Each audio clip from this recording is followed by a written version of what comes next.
Well, hello there. Welcome to this episode of the Higher Ed Geek Podcast, episode number 58 with Gino Ferrand from Tekla, who works with companies to help recruit remote talent. So definitely geeked out about talking with Gino, his experience and interest in this area and how it aligns with online learning and just kind of existing in digital spaces. So that's certainly been my life for past couple of years, and even more so now working full-time remotely. So really appreciated Gino reaching out to be on the show. Always helps me out just to have eager folks to talk with. So always feel free to let me know if you're interested to be a guest on the show. Always like talking with new different people. So or certainly recommend others as well. But yeah, appreciate Gino giving some time and sharing all that he did. And as usual, check out all the cool stuff that we mentioned in this episode down in the show notes. So without further ado, this is episode number 58 with Gino Ferrand. We'll start out as we always do. If you want to just introduce yourself briefly and kind of give an overview of your professional journey of how you got to be where you are today. Yeah, absolutely. I'm the founder here at Tekla, and we're basically a company that helps mostly software engineering teams find remote candidates for their open jobs.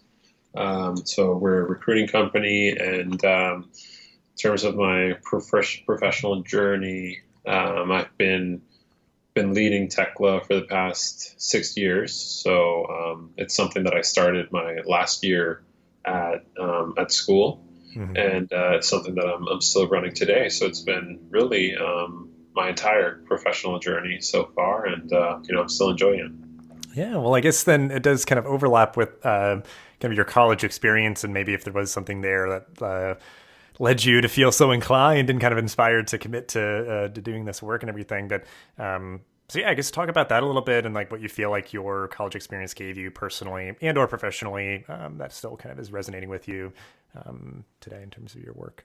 Yeah. I went to the University of San Diego. I was there from 2008 to 2012. I studied business administration and finance, and I was involved quite a bit with the entrepreneurship club, and that's really, I guess, where everything started,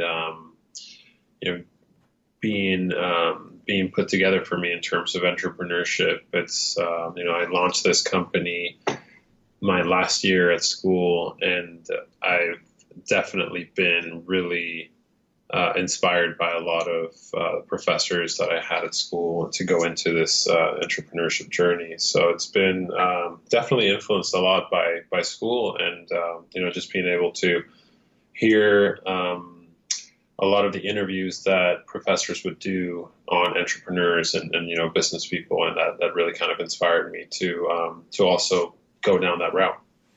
Gotcha. Well, then I guess I'm curious if there was something in terms of that period of your life, or just like things that you've gravitated towards kind of naturally in terms of like Tekla. Like, was that something that again, like you were just like interested in that, or like you I guess like worked remotely or something? Like, I guess what was that kind of like transition or kind of the connection there? Yeah, it was when I was a senior in school. We, my co-founder and I, for a different project, we did this startup competition in school, and we were building this project and really got a sense of what it was like to build software for the first time. That's really what got me a lot more involved with, working with agencies, working with outsourced development teams, and we started learning a lot about the process. So really after this competition, I decided that we would get into, learning more about the software development process. And that's really Tekla began as a company that helped other companies build products. So we were first an agency. We pivoted afterwards to also do staffing for different startups, around the world, really. And now what Tekla is more of a recruiting or of a hiring marketplace for companies. So it's pivoted quite a bit throughout the years. It's definitely changed. The type of client, the type of company we work with has stayed the same, but we're just covering different services for those same companies. So it really was, a little bit of luck that brought me into this, and just the way things unfolded from that first startup competition. Hmm.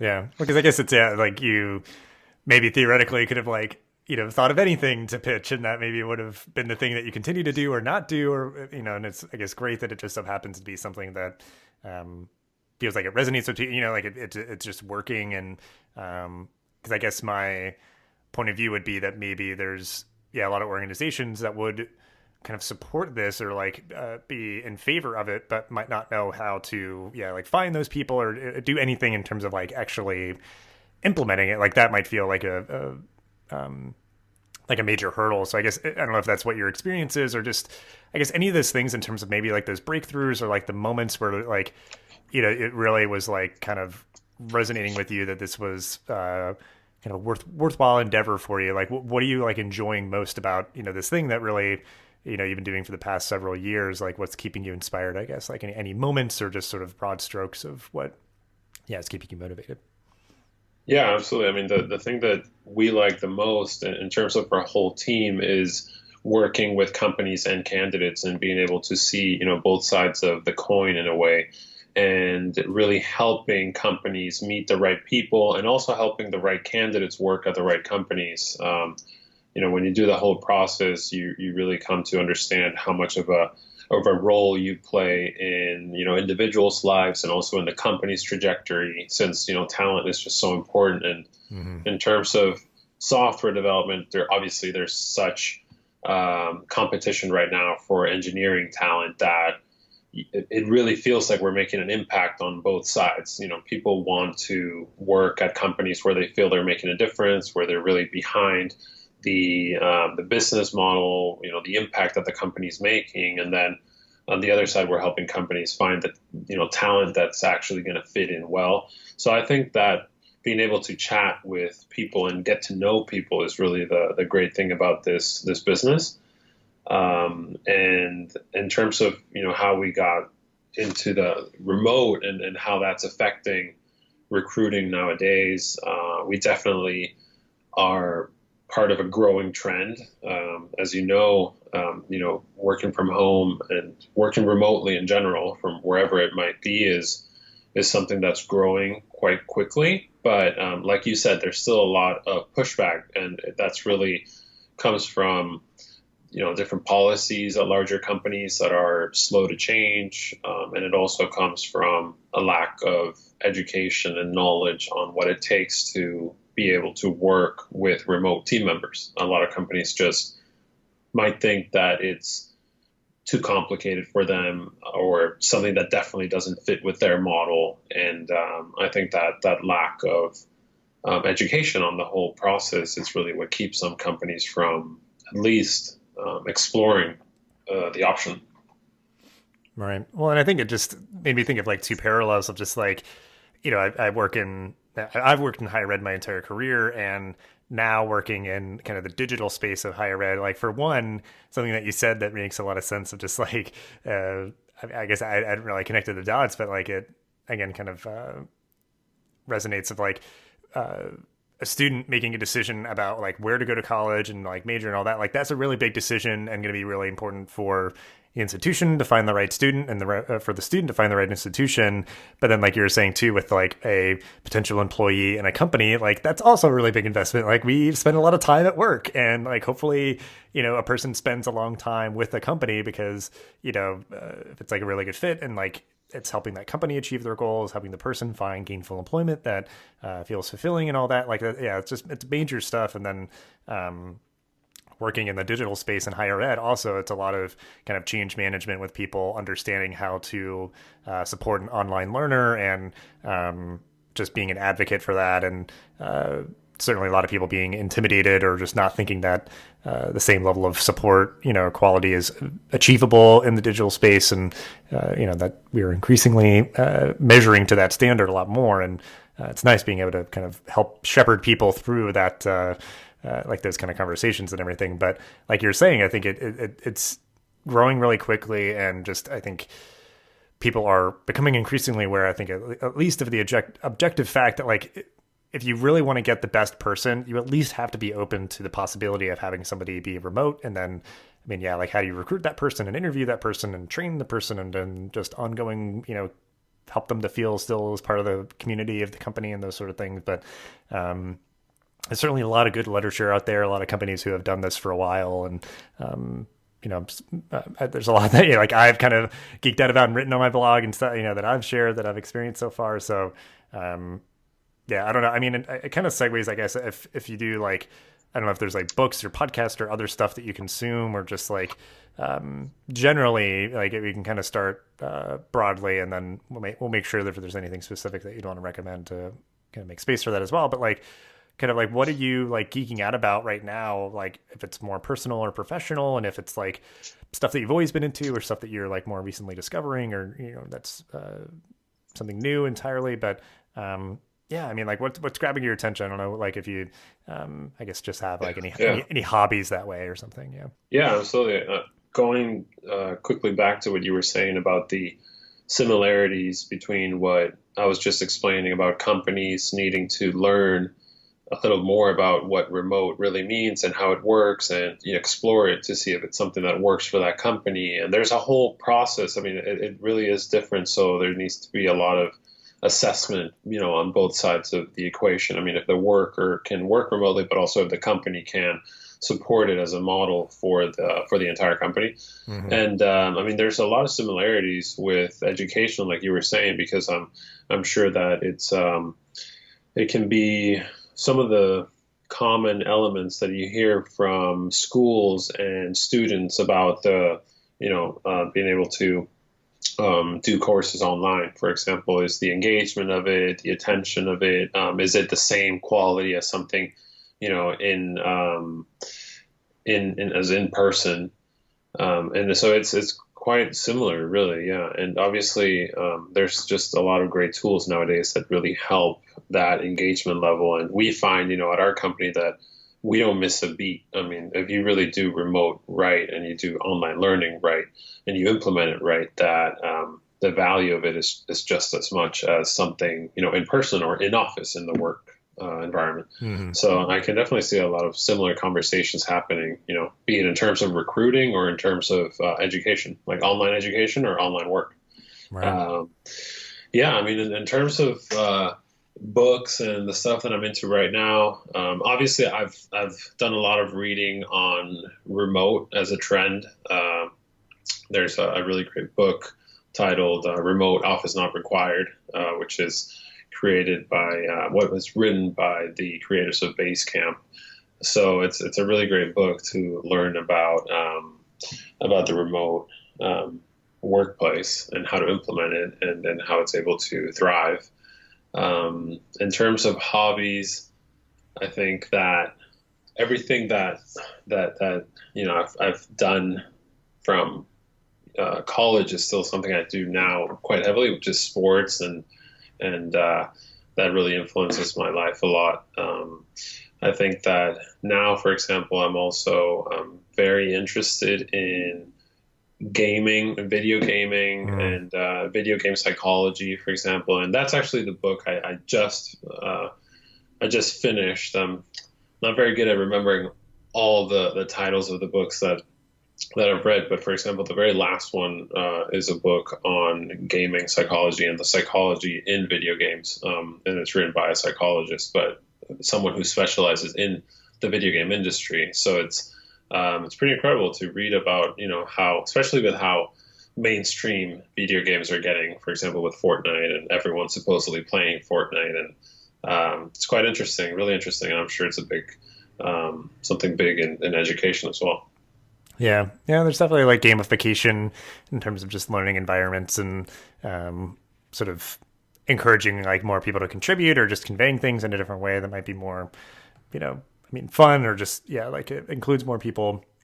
But then, I've been getting into, I've always played video games my entire life, but just also like right now there's like collegiate esports, competitions coming in, and more institutions getting into that. So I'm very intrigued by how that'll just provide like more engagement opportunities for students, since it can include students both in person and online, and commuter students, and it's just fascinating. But Yeah, like, absolutely. I mean, yeah, especially in education, it's really interesting to think about how, like you were saying, gamification is going to keep evolving. And obviously, gamification has been something that's been kind of a keyword for a pretty long time now. But I think now with Fortnite and these games that are just so mainstream with so many people in the, in high school, going into college, for example, and those are basic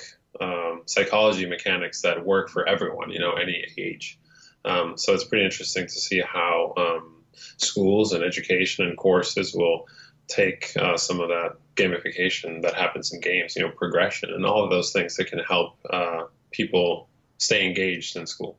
hmm yeah, because I think it's at least like a lot of people have like literally made like board games and stuff in the past, like in terms of like gamifying like a lesson, but yeah, we're increasingly having more tools at teachers' disposals and stuff to be able to gamify things. But well, I guess you mentioned sports. I don't know, like if since that's been something that you said you've kind of been involved with for a long time, as one of your hobbies.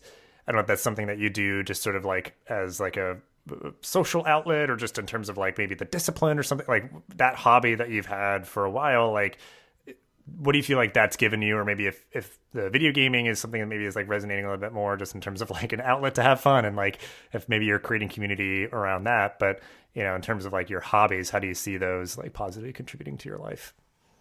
Yeah, I think in terms of sports, I used to play, competitive sports in high school and in college, and I think it really can be applied to things that you do at work on a daily basis. I think that in terms of leadership and being able to work with other teammates, it really teaches you a lot. And nowadays, yeah, I just play sports for more of a leisure thing and social thing. But it's still great. I mean, even in video games too, for example, any kind of team sport is going to teach you from a very early age about how to deal with teammates, how to work together.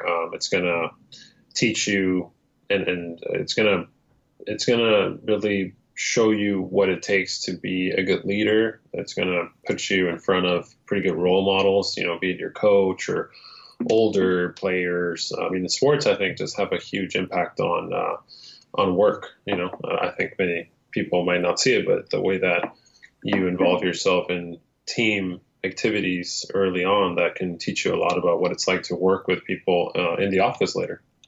Yeah.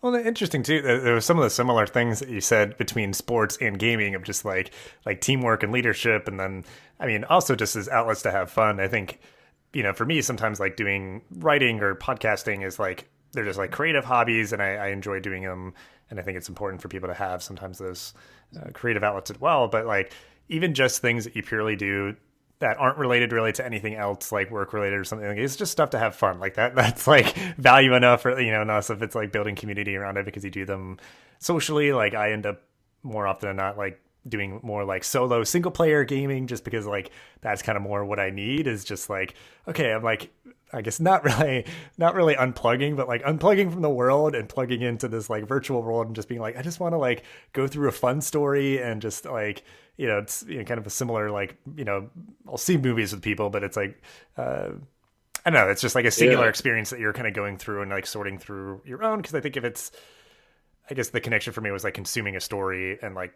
I'm consuming that story in the way that I am feeling it, and like how I process it, even if you're doing it with other people, like you're still kind of experiencing it kind of in your own way. But yeah, I think that's just so important because and it's like not putting any onus on like anything to be any certain way in terms of a hobby. But I've known some people like from back in like grad school and stuff, and I think that it can be a hard time to develop hobbies, but like going through a tough time like graduate school or something, it's like that's when it's even more valuable to have hobbies, is like at the very least just as like a pressure release, just as like a fun outlet. So it's good that you have those things, but you're also identifying like the value that they've contributed to your life, even like over time or even now. But yeah, that's great. Yeah, absolutely. I mean, in terms of what you were saying, for example, remote and remote work or learning online, I think that those hobbies, like you were saying, give you an outlet to connect with people, to get what you're missing at that point, be it in your day or in your life in general. But what you were saying, for example, you feel like you want to play a single player game to disconnect. Maybe you've already been interacting with your team all day long and you just want to have maybe a single player experience, something just for you, something very intimate. Um, and then other people, especially in remote, I feel like this gets brought up a lot, which is the loneliness that can happen from working remotely, especially if you're only working remotely. It's not hybrid, like you're not going into the office some days and working remotely some days, but you're actually working 100% remotely. And if it's from home, then you might be a little lonely. I mean, you can get lonely, and that's something that gets Hmm. brought up a lot. So these hobbies help really balance your work-life balance and your school life balance as well. Yeah, yeah, for sure. Because I think, yeah, and it's like not even kind of black and white in that way, like you said, because like I am usually on a lot of like video calls and like communicating a lot, even just like via chat and Slack and stuff. But like, so like, there's oftentimes, and especially even if it's just like a hard work day, like I was just like plugging away, doing stuff, even if I wasn't communicating a lot with people. But there are days where that's the case. Like, even though I've just been sitting at home alone, I'm like, yeah, I just want to like focus and kind of like, even if it's like whatever it is, it's like if I'm like checking out and just like watching something or gaming solo, yeah, it's just like needing some me time. But certainly, like a lot more often now, like I've recognized so much of the value of having that in-person community as well. Like I don't need to be like going out every night, but like a couple of times a month, it's nice to go to like a happy hour or meet up with friends or coffee or something like that. So just something to like kind of get me moving, get me out of the house, and those sort of things. Because I think I took it for granted being able to, go into an office every day. So now it's just like kind of intentionally putting energy that way, and doing it in a way in a cadence, that works for me. Because sometimes, otherwise, like if I have to go into an office every day, sometimes it really didn't feel like it. I wish I could just be at home, but um, so yeah, it's certainly often like you're looking for the thing that you don't have, that kind of like be that outlet. But yeah, well, I guess in terms of because I think I've checked out some stuff from the Basecamp folks, like they do write and kind of produce a lot of content on remote work. So we'll definitely include that book, and then I guess if you find a link for the other one that you mentioned in terms of like the psychology and gaming, it'd be great to include that as well. But I don't know anything else that you consume. I don't know if you are like a big podcast listener, or any like movies or TV shows that you've been enjoying, or any other books that you can think of. Anything else real quick that you'd want to include, just as like a kind of tip of the hat to include in the show notes? Yeah, I mean, in general, I really like I really like history stuff. So I guess that might not be the most popular category on like Netflix or something, but that's something that I like to consume a lot. And then in terms of podcasts, to be quite honest, I really enjoy anything that is murder mystery type. So I'm more of an entertainment consumer when it comes to podcasts, and I think to a vast degree also TV. But books is, I guess, where I mostly read for when it comes to business stuff or entrepreneurship books or remote or psychology or history. I think it's still a lot of books, and I just love podcasts and TV for entertainment. Mm-hmm. Yeah, I know my wife is a big true crime person, so she consumes a lot like documentaries and shows and podcasts on that stuff. But yeah, I mean, I was a history major undergrad, so that I do tend to at least like scratch that itch every once in a while with yeah, there's been stuff like I know like CNN has produced these like decade docu series that are all on Netflix, and I always catch those, and so it's like episodic of like different themes and moments for the decades. I believe they started with the 60s maybe, and they actually just released one for the early 2000s, since that was about 20 years ago now, which was just fascinating since it was like fairly recent, but just like reflecting on these different like pivotal moments from the several past decades, and then seeing like certain people pop up that are like kind of still, a part of American life now, prominently. So, yeah, I think it's for me because I always just like seeing like anything that happens in a context. Like it's not more often than not, it does, nothing happens in a vacuum. So like history provides that context of why things are the way they are. So yeah, I certainly appreciate that if you do consume a good, regular diet every now and then of some history content like documentaries or what have you. But Yeah, absolutely, absolutely. The one that I was, I guess, for anyone that wants to combine some degree of entertainment into history, there's a show on Netflix, a series called Raiders of the Lost Ark, and it's basically, I'm assuming somewhere near 10 or so episodes, and each episode tells the story of artifacts or paintings or usually very valuable art that has been lost throughout, centuries for one or another reason, but historic reasons. And so it's a pretty cool show. I mean, it goes a lot into the context of how it was lost, and the time and what was happening at that time, and if anything, who stole it. It has some mystery into it, so it's pretty cool. It's like a combination of a few things, I guess, that I like, which are history and mystery and a little bit of a thrill. Yeah, for sure. Yeah, I mean that's kind of like combining the two. It's always great. Because I guess I don't know if I have like a theme to the history that I like, but I don't know, stuff just like will catch my eye. But great. Well, yeah, I guess we'll include as much as we can in the show notes of anything that you'd like to send over. But yeah, I mean, we'll wrap up the episode as we always do. I like to keep things optimistic as the eternal optimist myself. So anything or things that you are looking forward to in your job, life, and or the world? Yeah, I mean, I think that every day when it comes to my job, and the company that I run, every day there's something to look forward to. And right now we're working on a project which is going to be a new service, basically for companies to hire software engineers. There's going to be more of a sourcing service, and so we're working pretty hard on that to get it up and running by next month or so. And it's going to be like a new branch of the company. So that's something I'm looking forward to in terms of work, in terms of life and education, which is something that we were talking about as well.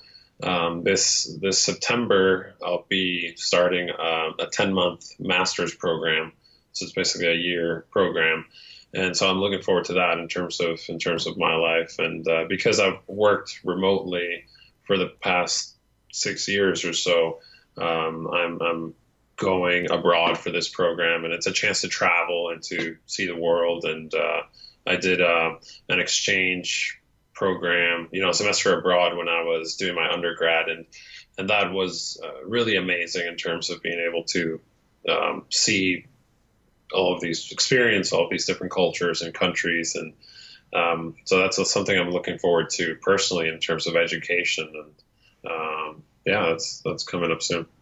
Very cool. Yeah, that sounds great. And I wish you the best of luck with that. And it does sound like it'll be those sort of things too, where it's like you're obviously going to get great sort of formalized learning in the classroom, but then so many other more kind of learning opportunities outside of the classroom just by the nature of, where you will be. So that's definitely really great. Yeah, I mean, I appreciate all that you shared and learning a little bit more of your background and the work that you're doing and everything. And so I'll have ways to connect with you and everything that you mentioned down the show notes as usual. But yeah, thanks again so much for your time, and really great talking with you. Yeah, absolutely. Likewise, it's really great to be able to chat, and thanks for having me. This podcast is part of the Connect EDU podcast network, bringing together diverse voices in the higher ed community. Check us out on Twitter at ConnectEDUPod or at connectedu.network. Thanks for listening to this episode of the podcast. Make sure to rate, review, and subscribe so you never miss an episode. Thanks again for listening, and we'll see you in the next episode of the Higher Ed Geek Podcast.